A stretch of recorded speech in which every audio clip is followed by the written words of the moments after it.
యేసుక్రీస్తు వారి యొక్క శ్రేష్టమైన నామంలో చేరి వచ్చిన మీ అందరికీ నా యొక్క వందనములు.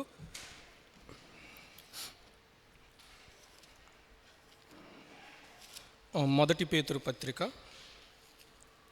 5వ అధ్యాయం 10వ వచనాన్ని చదువుకుందాం.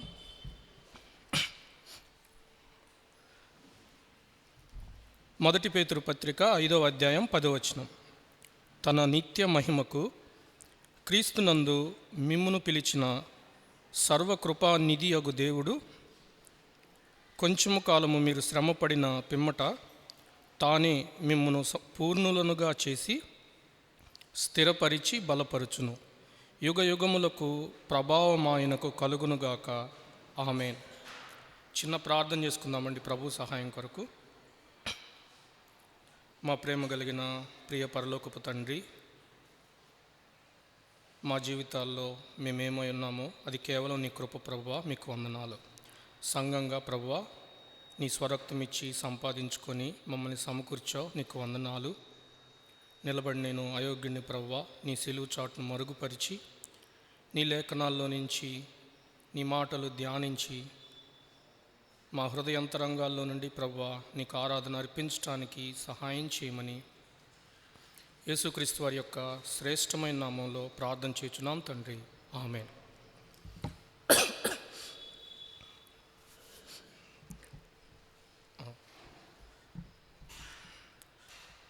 మనం సంఘం యొక్క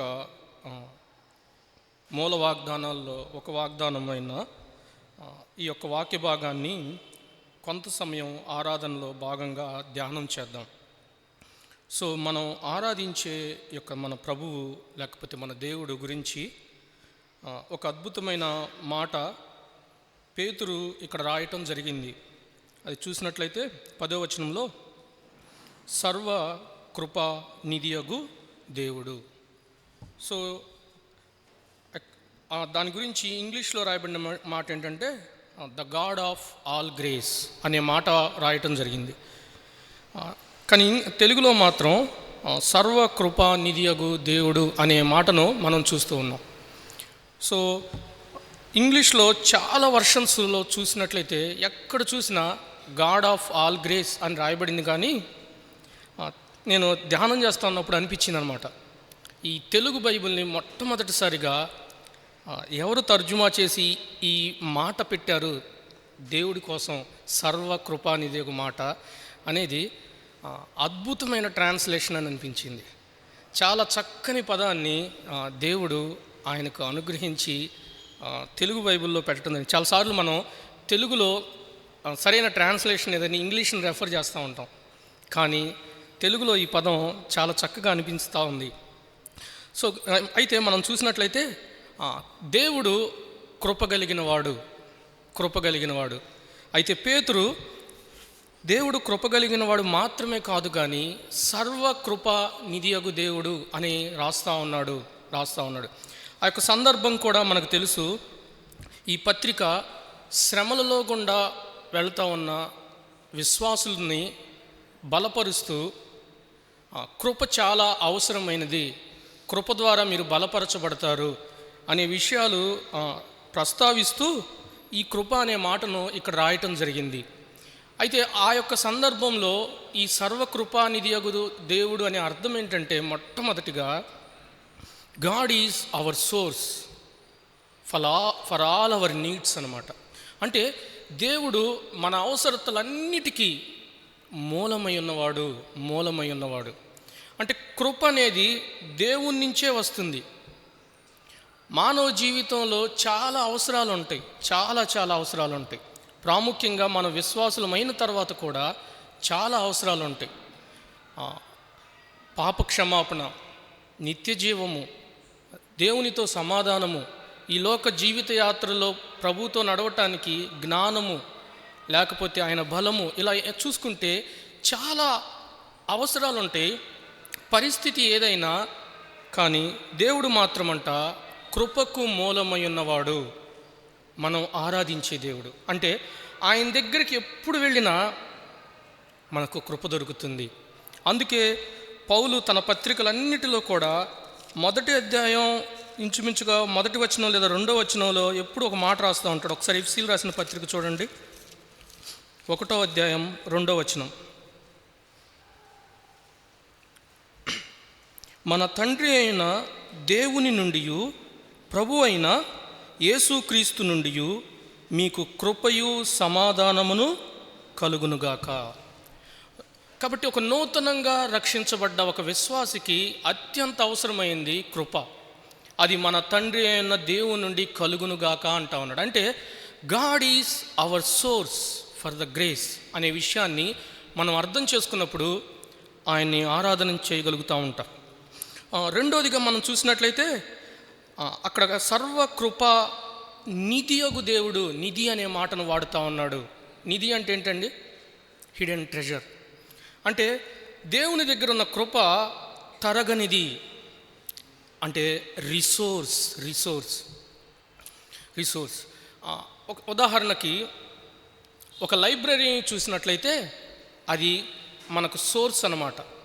మనం లైబ్రరీకి వెళ్ళి జ్ఞానాన్ని సంపాదించుకునే ఒక సోర్స్, ఒక స్థలం.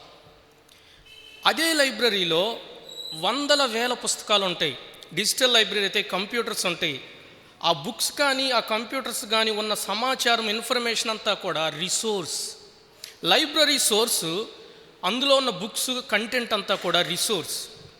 ఇప్పుడు కృపకు మూలమై ఉన్న దేవుడు మనకు సోర్స్ అయి ఉన్నప్పుడు దేవుడిచ్చే గ్రేస్ అనేది మనకు రిసోర్స్.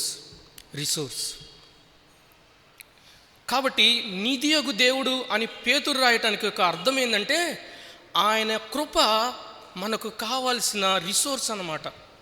రిసోర్స్ దేనికోసం ఆ కృప అంటే, ఈ జీవితంలో ఎదురయ్యే శ్రమలన్నిటిలో కూడా ఒక విశ్వాసి దేవునితో నిలబడటానికి మొదట నిరీక్షణ కావాలి, విశ్వాసము కావాలి, సమాధానం కావాలి, సమృద్ధి అయిన జీవం కావాలి, జ్ఞానం కావాలి. ఆ శ్రమల్లోంచి బయటికి ఎలా రావాలో, ఇంకా శ్రమలను ఎదుర్కొని వాటిని జయించడానికి దేవుని యొక్క శక్తి కావాలి.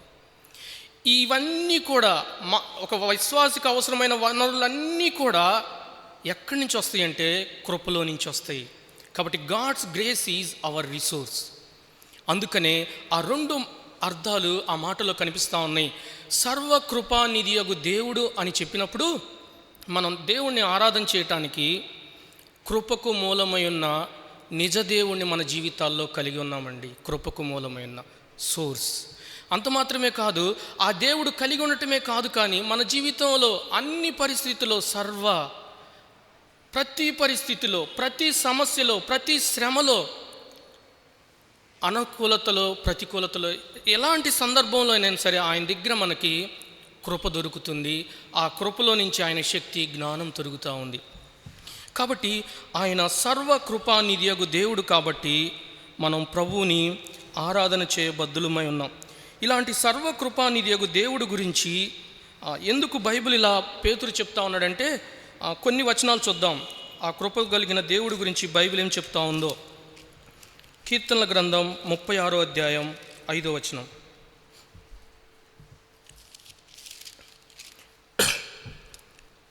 క్షమించండి, 7వ వచనం. 36వ అధ్యాయం 5వ వచనం. యెహోవా నీ కృప ఆకాశము నంటుచున్నది, నీ సత్య సందత్వము అంతరిక్షమును అంటుచున్నది. పాత నిబంధనలో దేవుని భక్తుడైన హృదయానుసారుడైన దావీదు దేవుని యొక్క కృపను రుచి చూచాడు తన జీవితంలో. సౌలు తరుముతా ఉన్నప్పుడు ఎంత శ్రమ పడ్డాడో మనకు తెలుసు. మరణ భయంతో సౌలు యొక్క ఈర్ష్య, ద్వేషం, అసూయ అన్నిటినీ చూశాడు. అవమానాలు ఎదుర్కొన్నాడు, మరణ భయాలు ఎదుర్కొన్నాడు. అలాంటి దావీదు తన జీవితంలో దేవుని యొక్క కృపను రుచి చూసి ఏం చెబుతున్నాడంటే, ఆయన కృప ఆకాశమంత ఎత్తైనది. అది అక్కడ రాస్తా ఉన్నాడు. నీ కృప ఆకాశము నంటుచున్నది. అంటే దేవుని యొక్క కృప అత్యున్నతమైనది. ఈ లోకంలో ఉన్న సోర్సెస్ అన్నిటిలో కూడా ద బెస్ట్ సోర్స్, అత్యున్నతమైన సోర్స్ ఏదన్నా ఉందంటే మనం కలిగి ఉన్న ఈ దేవుడే. ఆయన కృప అత్యున్నతమైనది. తర్వాత ఇంకో మాట చెప్తా ఉన్నాడు 7వ వచనంలో, దేవా నీ కృప ఎంతో అమూల్యమైనది, నరులు నీ రెక్కల నీడను ఆశ్రయించుచున్నారు. కాబట్టి రెండవదిగా దేవుని యొక్క కృప రుచి చూచి దావీదు ఏం చెప్తున్నాడంటే, అమూల్యమైనది. నీ యొక్క కృప వెరీ ప్రీషియస్, చాలా అమూల్యమైనది అని చెప్తా ఉన్నాడు. కాబట్టి దేవుని యొక్క కృప అత్యున్నతమైనది, అదేవిధంగా అమూల్యమైనది. తర్వాత క్రొత్త నిబంధనలో ఒక మాటను చదువుకుందాం కృప గురించి. 1 కొరింథీయులు రాసిన పత్రిక 15వ అధ్యాయం.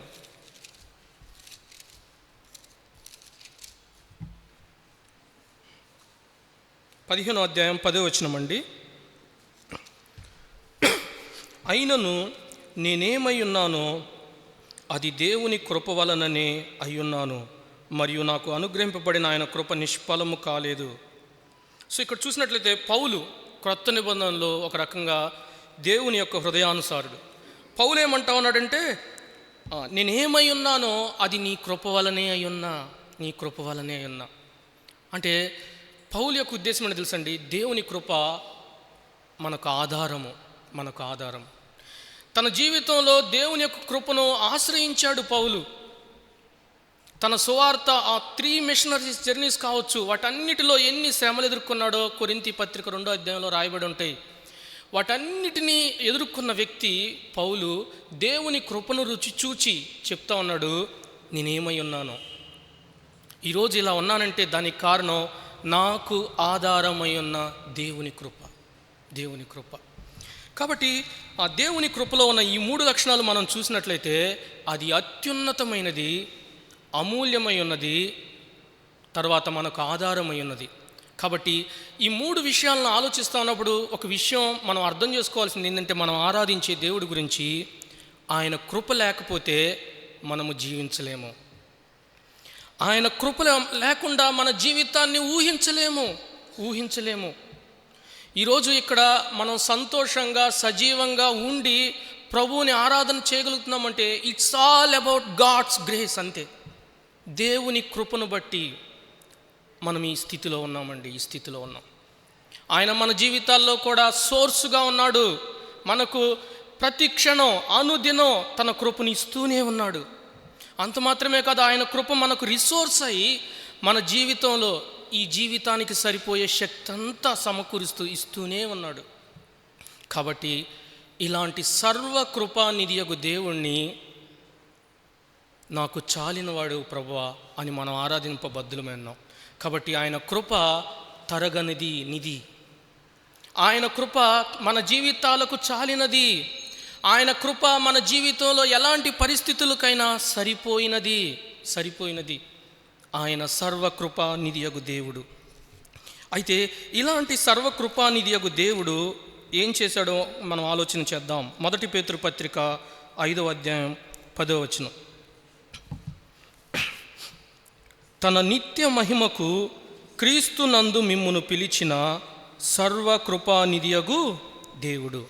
కాబట్టి ఇలాంటి కృప కలిగిన ఈ దేవుడు ఏం చేశాడంటే మనల్ని తన నిత్య మహిమకు పిలిచాడు. దేవుడు మనల్ని పాపంలో ఉన్నప్పుడు, మనం భక్తిహీనులమై ఉన్నప్పుడు, నశించి నరకానికి వెళ్తూ ఉన్నప్పుడు ప్రేమించి తన కుమారుడైన యేసుక్రీస్తు ప్రభు యొక్క బలియాగాన్ని బట్టి తన కృపచేత మనల్ని రక్షించుకున్నాడు. తెలుసు మనకి. మనల్ని రక్షించుకొని మనకు ఒక జీవితాన్ని, నిత్య జీవాన్ని ఇచ్చాడు. అందుకనే రోమాపత్రిక 6వ అధ్యాయం 23వ వచనంలో ఏముంటుందంటే, రోమాపత్రిక 6వ అధ్యాయం 23వ వచనంలో ఒక మాట ఉంటుంది, మనందరికీ తెలిసిన మాట. ఏలయనగా పాపము వలన వచ్చు జీతము మరణము, అయితే దేవుని కృపావరము మన ప్రభు అయిన క్రీస్తు యేసునందు నిత్య జీవం. అంటే ఇలాంటి మహిమకు మనము అర్హులం కాదు. మనం దేనికైనా అర్హులం అంటే మరణానికి అర్హులం, నిత్య నరకానికి అర్హులం. కానీ దేవుడంట ప్రభు అయిన యేసుక్రీస్తు వారి ద్వారా తన కృపావరాన్ని చూపించాడు, నిత్య జీవాన్ని ఇచ్చాడు. అంటే కృప అంటే అక్కడ అర్థం ఏంటంటే ఉచితముగా నిత్య జీవాన్ని అనుగ్రహించాడు. ఫ్రీలీ గివెన్, ఉచితముగా అనుగ్రహించాడు. కాబట్టి దేవుని యొక్క స్పిరిచువల్ గిఫ్ట్ ఉచితంగా అనుగ్రహించింది ఏంటంటే నిత్య జీవం అండి, నిత్య జీవం. కాబట్టి దాన్ని రాస్తా ఉన్నాడు, తన నిత్య మహిమకు. ఆయన మహిమ ఎలాంటిదంటే నిత్య మహిమ, ఎటర్నల్ గ్లోరీ. ఎందుకని ఆ మహిమ నిత్యమైనదంటే ఆ మహిమలో ఆయన నివసిస్తూ ఉన్నాడు. సమీపింపరాని తేజస్సులో ఆయన అమరత్వము కలిగిన వాడై నివసిస్తూ ఉన్నాడు. తన నిత్య మహిమకు ఆయన మనల్ని పిలిచాడు. కాబట్టి ఈ నిత్య మహిమ గురించి అది ఎలాంటిదో మనం అర్థం చేసుకోవటానికి పేతురు మరొక చోట ఒక మాట రాశాడు. 1 పేతురు పత్రిక 1వ అధ్యాయం 4వ వచనం. ఈ నిత్య మహిమ గురించి కొంత వివరంగా రాశారు. 4వ వచనం, 1వ అధ్యాయం. మృతులలో నుండి యేసుక్రీస్తు తిరిగి లేచుట వలన జీవముతో కూడిన నిరీక్షణ మనకు కలుగునట్లు, అనగా అక్షయమైనదియు నిర్మలమైనదియు వాడబారనిది అయిన స్వాస్థ్యము మనకు కలుగునట్లు ఆయన తన విశేష కనికరము చొప్పున, కృప చొప్పున మనలను మరలా జన్మింపచేసెను. మరలా ఇక్కడ చూసినట్లయితే ఆ నిత్య మహిమ గురించి ఏం రాశాడంటే పేతురు స్వాస్థ్యము అని రాశాడు. నిత్య స్వాస్థ్యం. మరొక చోట ఏం రాయబడిందంటే నిత్య రాజ్యము. మరొక చోట ఏం రాయబడిందంటే వెలుగు రాజ్యము. ఇలాంటి పదాలు మనం బైబిల్లో చూస్తూ ఉంటాం. కాబట్టి అయితే ఈ నిత్య స్వాస్థ్యము ఎలాంటిదంటే 3 విషయాలు రాశాడండి. 1 అక్షయమైనది, నిర్మలమైనది, వాడబారనిది. కాబట్టి దేవుని యొక్క స్వాస్థ్యము, ఆ మహిమ అక్షయమైనది అంటే ఇన్కరప్టబుల్, మరణము లేనిది. ఎందుకు ఆయన రాజ్యం మరణం లేనిదంటే ఆ రాజ్యంలో అమరత్వము కలిగి మరణము లేని దేవుడు నివసిస్తూ ఉన్నాడు. అలాంటి తన మహిమకు అయోగ్యులమైన మనల్ని పిలిచాడు. ఆ రాజ్యంలో మరణపు ఛాయ కనిపించదు. ఒక్కసారి మనం అందులోకి అడుగు పెట్టిన తర్వాత మరణపు భయం అనేది ఉండదు. ఎందుకంటే ఆయన అమరత్వం కలిగిన వాడు అక్కడ ఉన్నాడు. ఆయన తన మహిమకు మనల్ని పిలిచాడు. రెండోదిగా చూస్తే నిర్మలమైనది, అన్డిఫైల్డ్. అంటే ఆయన రాజ్యం ఎలాంటిదంటే పాపము లేనిది, నిర్మలమైనది.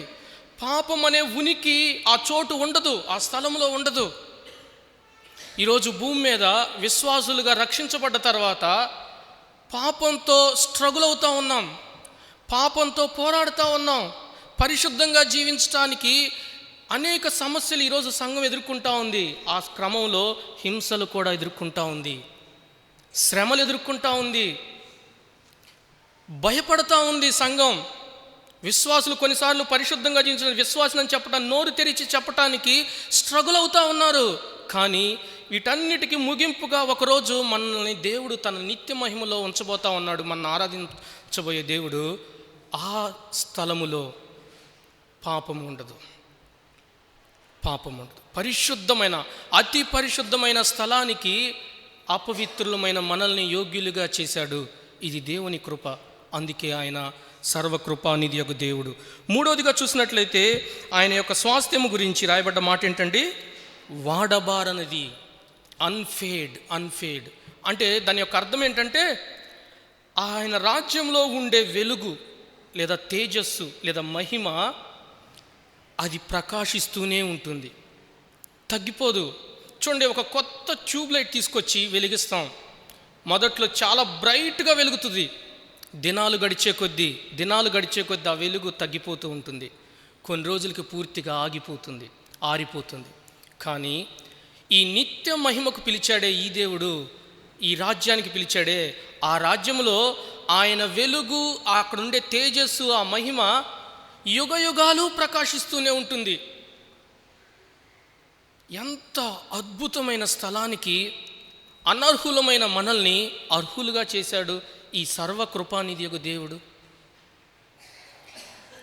నిజంగా ఆలోచిస్తే లోకరీతిగా సరైన ఇల్లు ఉండకపోవచ్చు, బ్యాంక్ బ్యాలెన్స్ ఉండకపోవచ్చు, లోకంలో సరైన స్టేటస్ ఉండకపోవచ్చు. కానీ యేసుక్రీస్తు వారిని బట్టి, ఆయన రక్తంలో కడగటాన్ని బట్టి, ఆయన చేసిన విమోచన కార్యాన్ని బట్టి, కేవలం ఆయన కృపను బట్టి ఇలాంటి అద్భుతమైన రాజ్యంలో మనల్ని వారసులుగా చేశాడండి. తన నిత్య మహిమకు పిలిచిన ఈ దేవుడు. కాబట్టి నిజంగా ఆ మహిమ, ఆయన రాజ్యం మనకు అర్థమైతే, అర్థం చేసుకుంటే మనోనేత్రాలతో, ప్రభువా ఏ పాటి వాడిని నేను, నన్ను ఇలా అర్హునిగా చేసావని చెప్పి మనం ఆయన్ని ఆరాధించకుండా ఉండలేము. అయితే ఇలాంటి సర్వకృపానిధియగు దేవుడు తన నిత్య మహిమకు పిలిచాడు. అయితే మనం ఆ నిత్య మహిమకు ప్రయాణం చేసే ఈ మార్గంలో అక్కడ రాయబడిన మాట, కొంచెము కాలము మీరు శ్రమపడిన పిమ్మట. శ్రమలు ఉంటాయి. క్రైస్తవ జీవితం అనేది నిత్య జీవంతోనే ఆరంభమైంది. కానీ క్రైస్తవ జీవితంలో శ్రమలు కూడా మనకు అనుగ్రహింపబడ్డాయి. ఒక పత్రికలో రాస్తాడు పౌలు, ఆయన యందు విశ్వాసముంచుట మాత్రమే కాక ఆయన పక్షమున శ్రమపడుటయు మీకు అనుగ్రహింపబడెను. అంటే క్రైస్తవ జీవితంలో శ్రమలు అనేవి పార్ట్ అండ్ పార్సిల్. శ్రమలు లేని జీవితాన్ని మనం ఊహించలేం. శ్రమలలో ఆరాధించినప్పుడే అది నిజమైన ఆరాధన. శ్రమలు లేనప్పుడు ఎవరైనా ఆరాధన చేయగలుగుతారు? దుఃఖంలో, వేదనలో, లేమిలో, కన్నీళ్లలో ఈ సర్వకృపానిధియగు దేవుణ్ణి, ఈ మహిమకు పిలిచిన దేవుణ్ణి నువ్వు అర్థం చేసుకొని ఆరాధిస్తే అది నిజమైన ఆరాధన. అయితే ఇక్కడ మనకు అద్భుతమైన కొన్ని విషయాలు ఉన్నాయి. ఏంటంటే, మహిమకు పిలిచిన దేవుడు ప్రతి విశ్వాసిని శ్రమలలో గుండా తీసుకెళ్తాడు, కానీ శ్రమలలో విడిచిపెట్టడు. కాబట్టి మనం ఆరాధించే దేవుడు ఎవరంటే, శ్రమలలో మనల్ని విడిచిపెట్టే దేవుడు కాదు. ఇంకా చెప్పాలంటే, శ్రమలలో మనకు తోడుగా ఉండే దేవుడు, మనతో ఉండే దేవుడు. అంత గొప్ప దేవుణ్ణి కలిగి ఉన్నాం. శ్రమ అంటే ఏంటో ఆయనకు తెలుసు. ఆయన భూమి మీద ఉన్నప్పుడు శ్రమ పడ్డాడు. మనందరికంటే ఎక్కువగా ఆయన శ్రమ పడ్డాడు. వేదన, దుఃఖం అంటే ఆయనకు తెలుసు. కాబట్టి అలాంటి దేవుడు మనకు తోడుగా ఉన్న విధానాన్ని బట్టి మనం ఆయన ఆరాధింపబద్ధులమై ఉన్నాం. అంత మాత్రమే కాదండి, శ్రమ ఇంకా చూసినట్లయితే ఆడ 3 విషయాలు ఉన్నాయి. ఏం చేస్తాడో చూడండి ఈ దేవుడు. ఒకసారి 1 పేతురు రాసిన పత్రికే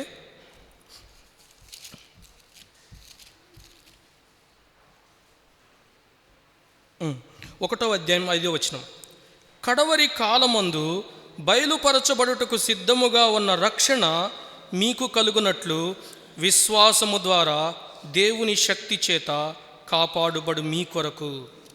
కాబట్టి మనం ఆరాధించే ఈ సర్వకృపానిధియగు దేవుడు శ్రమలలో మనకు తోడుగా ఉంటూ ఏం చేస్తాడంటే, మనల్నంట తన శక్తి చేత కాపాడుతాడంట. ఎందుకు దేవుడు ఆ ప్రొటెక్షన్ని, ఆ హై సెక్యూరిటీని, ఆ భద్రతని ఇస్తున్నాడంటే, శ్రమలు నిజంగా దేవుడు కాపాడకపోతే శ్రమల్లో విశ్వాసాన్ని కోల్పోతారు. కానీ ఈ దేవుడు అంట కాపాడుతాడంట మనల్ని. కాబట్టి శ్రమలు, బయట నుంచి వచ్చే అవమానాలు లేదా హింసలు క్రైస్తవుని ఏం చేయలేవు. మనకు కలిగిన నిరీక్షణ జీవముతో కూడినది. సంఘాన్ని ఏ శక్తి కూడా ఏం చేయలేదు. అది యేసు ప్రభు యొక్క రక్తం చేత కొనబడిన సంఘం. అందుకని చెప్తున్నాడు, దేవుని శక్తి చేత కాపాడబడు మీ కొరకు. అంటే మన రక్షణ అనేది చాలా భద్రతతో కూడుకుంది. Our salvation is secured. కాబట్టి దేవుడు మనల్ని భద్రం చేస్తూ ఉన్నాడు. కాబట్టి శోధనల్లో మనం తప్పిపోకుండా ఈరోజు ఈ స్థితిలో ఉన్నాం. లేకపోతే ఎప్పుడో తప్పిపోయేవాళ్ళం. కాబట్టి ప్రభువుని ఆరాధన చేయాలి. అంత మాత్రమే కాదు, అక్కడ ఇంకొక మాటను చూడండి, ఆ స్వాస్థ్యము పరలోకమందు భద్రపరచబడి ఉన్నది. ఆయన మనల్ని మాత్రమే కాదండి కాపాడేది, మనకిచ్చిన స్వాస్థ్యాన్ని కూడా భద్రపరిచే దేవుడు.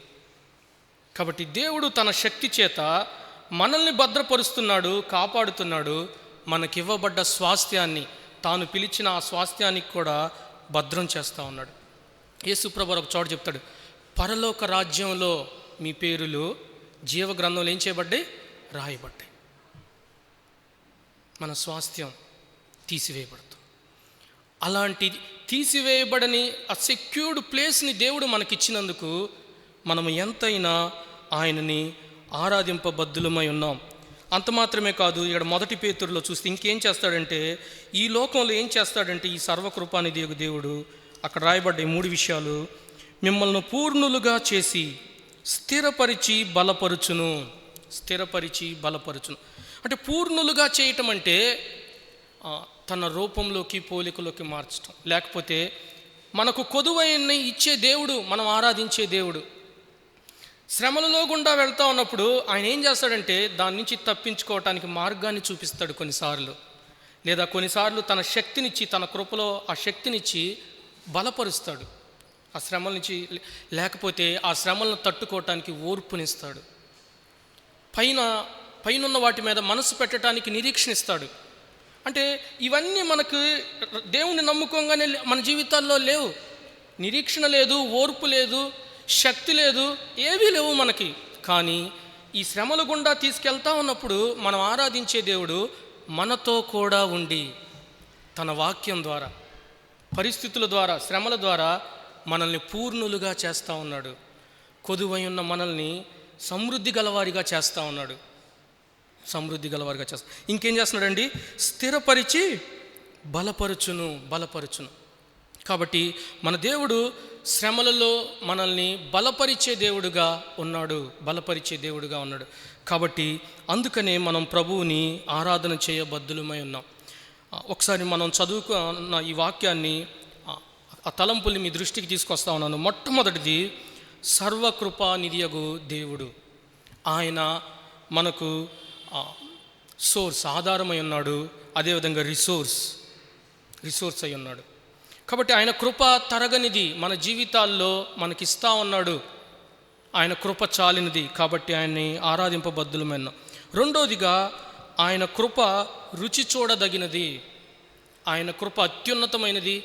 ఆయన కృప అమూల్యమైనది. ఆయన కృప మనకు ఆధారమై ఉన్నది. నేనేమై ఉన్నాను.